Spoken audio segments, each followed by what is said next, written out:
sick and tired of getting older. I keep getting lost, trying to find my way. Looking for love at every corner, night after night. But every street light looks the same. So I'm taking a chance, walking away, breaking the rules. But nobody here can tell me what to do. I'm out on my road, making my way, trying to be someone that I can be proud of one day. I'm out on my road. Sabes, Ramón, que vi por aquí el otro día un libro que se titulaba algo así como ¿Cómo hablarle a tu cuñado que vota a Trump? Me recordó un poco a la etapa del proceso, ¿no? Cuando había mucha gente que decía que se habían suspendido las cenas familiares porque acababa siempre discutiendo. Sí, quizás habría que sacar un nuevo ejemplar, ¿no? Una nueva edición que diga cómo no hablar a tu cuñado que vota a Trump. Pero vamos a ver qué sucede el día 3, que falta ya muy poquito, faltan 11 días. Y nos jugamos todos mucho. Ya recordáis aquella frase de Gaulle que decía que las elecciones americanas eran tan importantes que debíamos votar todos los europeos. Es verdad. Está contigo, creo, Pedro Rodríguez, que es ex corresponsal del periódico ABC en Washington durante 20 años, actualmente profesor asociado de Relaciones Internacionales en la Universidad Pontificia de Comillas. ¿Qué tal, Pedro? ¿Cómo estás? Muy buenos días. Y queríamos hablar un poco de Trump, de votar a Trump más que otra cosa, ¿no? Y es curioso, no sé si has seguido, Pedro, yo creo que vamos a asistir en los próximos días a un proceso que acaba de empezar, que es el de republicanos, iba a decir el de ratas que abandonan el barco, más bien ratas que van a empezar a decir que ellos nunca estuvieron en ese barco, porque si Trump pierde luego tienen que recolocarse, ¿no? Hay un senador de Nevada, por ejemplo, Ben Sasse, que es republicano, que dijo textualmente que Trump trata a las mujeres como un marinero borracho, que es una comparación, es una expresión muy americana, aunque a lo mejor políticamente un poco incorrecta, y decía que para Trump la presidencia de Estados Unidos es solamente una oportunidad de negocio, ¿no? Mitch McConnell también está mostrando ciertas reticencias al proceso de nominación de la nueva jueza del Tribunal Supremo. Esto yo creo que va a pasar. Si la derrota de Trump cada vez se va asentando más en las encuestas, hay que empezar a distanciarse y el que más se aleja al principio, más lejos llegará después, ¿no? Sí, hay un doble efecto, ¿no? Una cierta complacencia entre los demócratas y de repente un descubrimiento de la conciencia y el pensamiento crítico por parte de algunos republicanos. Estos 4 años han sido muy nocivos para el Partido Republicano. Es verdad que han obtenido muchas cosas, empezando por una reforma fiscal claramente regresiva y decenas de nombramientos en la Judicatura Federal. Pero el Partido Republicano ha dejado de funcionar como un partido político para convertirse en un instrumento personal. Esto que de poder personal al servicio de Trump. Esto que decíamos en el 2016 de la OPA hostil contra el Partido Republicano se ha materializado y por un factor de conveniencia yo creo que durante estos 4 años muerto el senador McCain nadie ha dicho esta boca es mía. El problema de Donald Trump es que realmente no tiene nada que ver con el Partido Republicano. Él no es conservador, él no es neoliberal, él no es de Goldwater ni de Ronald Reagan. Él es un populista y Trump fundamentalmente es de Trump. Entonces, esto es un gran debate que se va a abrir eventualmente sobre el futuro del Partido Republicano a la vista de lo ocurrido en estos 4 años, sí. Antes nos hablaba un politólogo desde Londres sobre las encuestas en torno al Brexit, las encuestas allí en el Reino Unido, pues las encuestas no, las apuestas, perdón. Es un método que es seguramente poco fiable, pero muy clarificador de medir el pulso de la actualidad, ¿no? En Estados Unidos, el Vegas Insiders, que es el que lleva las encuestas también de juego de todas las competiciones deportivas, ha abierto unas encuestas sobre apuestas sobre la carrera presidencial y no te creas que da a Trump muy por debajo de Biden. Y de esto queríamos hablar un poco contigo, Pedro, de algo que bueno, yo creo que es un poco efecto 2000, cuando todos pensábamos que Al Gore iba a ganar por mucho. Quería hablar contigo de la posibilidad de que Trump vuelva a ganar. Yo creo que el problema de las encuestas o el problema de Trump es que lo intentamos medir con parámetros tradicionales y él no funciona en esos parámetros. Si nos fijamos, por ejemplo, en el último debate, él representó en todo su decadente esplendor la antipolítica.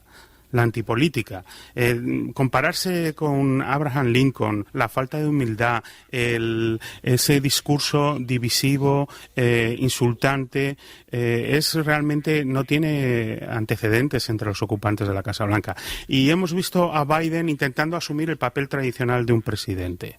Entonces vemos que es antipolítica contra la tradición y es muy difícil que las encuestas sean capaces de discernir este choque. Efectivamente. Para empezar, hay bastante voto oculto. Trump ha movilizado sectores del electorado americano que hasta ahora no participaban necesariamente en política. Cuando en unas elecciones entra gente nueva que normalmente no participa, siempre ese es un problema. Hablábamos la semana pasada de la cuestión de que hay que registrarse para votar. Los demócratas han suspendido o han tenido problemas para seguir con esas labores de registro. Y los republicanos sí que han insistido en seguir registrando votantes, sobre todo en los estados estos bisagra que al final se deciden.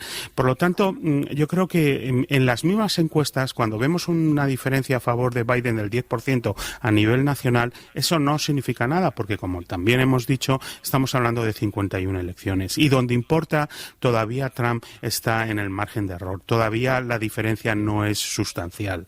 Por eso el 2016 esa falsa percepción existe. Digamos que hasta el día de las elecciones hay demasiados factores que no sabemos. No sabemos exactamente. Sí, se supone que el voto por correo tan abultado favorece a los demócratas, pero que hasta que no se empiecen a contar esas papeletas tampoco se van a discernir. Es verdad que hay cosas preocupantes para Trump. Hay grietas en el bloque que hizo posible su elección. Hay grietas con las personas mayores, hay grietas con el electorado femenino.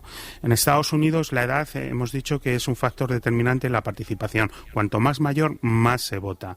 Las mujeres igual. Las mujeres, aunque ganaron el derecho al voto en Estados Unidos en 1920, ahora son una parte fundamental del electorado. Y esas dos grietas es verdad que existen, pero todavía no sabemos cuál grande es esa grieta. Y como estamos hablando de márgenes de 0,7% del voto en Wisconsin, por eso insisto en que las encuestas pueden darnos una idea muy equivocada de lo que al final puede realmente ocurrir el 3 de noviembre. Hay datos interesantes en lo que decías, por ejemplo, entre los votos de las mujeres, que es superior a Biden, a favor de Biden, que con Hillary Clinton. Sí parece que el voto suburbano femenino, las que se llaman las mamás del fútbol, que son las que llevan los chavales y las chicas a jugar o al deporte que hagan el fin de semana, que son un elemento fundamental para ese voto suburbano. Normalmente el voto rural siempre es republicano, el voto urbano siempre es demócrata, el porcentaje es muy alto, y el suburbano varía ligeramente. Ese es un voto muy importante, como decías, el de los mayores. Se va a jugar todo en Florida, se va a jugar todo en Pensilvania, se va a jugar todo en Ohio, en Wisconsin, donde decías que las diferencias son muy escasas, y en Michigan sobre todo. Con lo cual no sabemos cómo va a funcionar la gente. 7 estados en los que Trump ganó en el 2016, ahora mismo tiene ventaja Biden, pero son ventajas que si recordamos a Dukakis, que iba con ventaja con George Bush, o si recordamos, como decías, Al Gore, o incluso hace 4 años Hillary parecía que iba a ganar. Yo no daría por muerto a Trump, por muchas ganas que queramos de dejar de hablar al cuñado que vota a Trump, pero está vivo y podría dar la sorpresa. Sí, además hay que recordar, y esto, pero tú lo contarás mejor que nadie, que Biden no es un buen candidato, es demasiado establishment, es demasiado mayor, es demasiado blanco, es demasiado tonto, es demasiado todo. Y esta idea de que atacar a Trump por su capacidad intelectual, por ejemplo, por sus maneras políticas, yo creo que desemboca en algo que está demostrado en la historia política de este país, es que subestimar a un patán juega a favor del patán.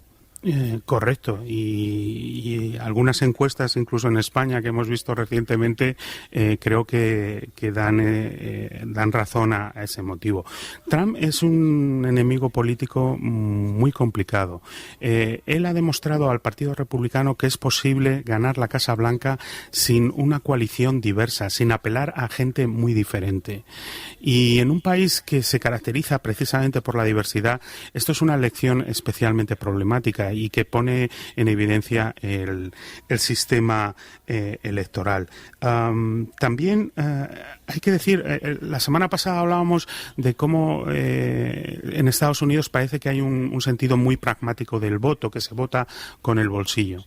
Pero ¿qué pasaría si la política ha dejado de tener en consideración en la decisión de los votantes esas cuestiones pragmáticas? Si la política se hubiera convertido en una canalización de la frustración, de la desafección, incluso de la ira. Entonces, estamos hablando de unas consideraciones completamente diferentes de pensar quién es el que más me interesa que me gobierne durante los próximos años, quién es la persona que mejor puede enfrentarse a esta crisis sanitaria y el colapso económico asociado, ¿no? Y entonces a lo mejor hay otras consideraciones. No creo que ese nivel de frustración sea tan fuerte como en el 2016, pero lo que es indudable es que los problemas del 2016 siguen pendientes en el 2020 y además exacerbados por la pandemia. Hay una cosa, Javier, que puede ocurrir, y es que estemos analizando las encuestas, estén midiendo todo como si fuera como antes.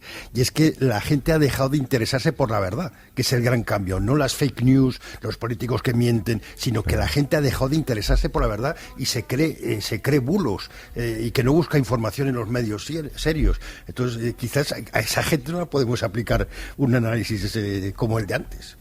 En las elecciones del 2018, que no eran presidenciales, me acuerdo que estuve en un acto y alguien me decía, porque los medios de comunicación y QAnon, la teoría conspirativa, sí, poniéndolo todo en el mismo cesto. Es verdad que parte de estos Estados Unidos tan desquiciados, que se enfrentan a un proceso electoral, que quién nos iba a decir que todos desearíamos a Estados Unidos que hiciera unas elecciones como Bolivia, ¿verdad? En ese nivel de desquiciamiento, de tensión, tiene un papel prominente la desinformación, las teorías conspirativas, la injerencia internacional y sobre todo que al final no importa, nos tiramos un tiempo hablando de que no ha publicado los impuestos, de cuánto ha gastado. El Washington Post cuenta meticulosamente todas sus mentiras, más de 20.000 en lo que va de mandato. ¿Y qué impacto tiene esto realmente? ¿Por qué? Porque estamos hablando de otra política, de otra forma de medir. Hay que medir con otro tipo de vara. Pedro Rodríguez, que es profesor asociado de Relaciones Internacionales en la Universidad Pontificia de Comillas y durante mucho tiempo corresponsal del ABC en Washington. Nos queda un domingo más antes de las elecciones, así que te esperamos en una semana. Muchísimas gracias. Hasta luego. Ramón Lobo, hasta la semana que viene. Un saludo a todos. Buena semana.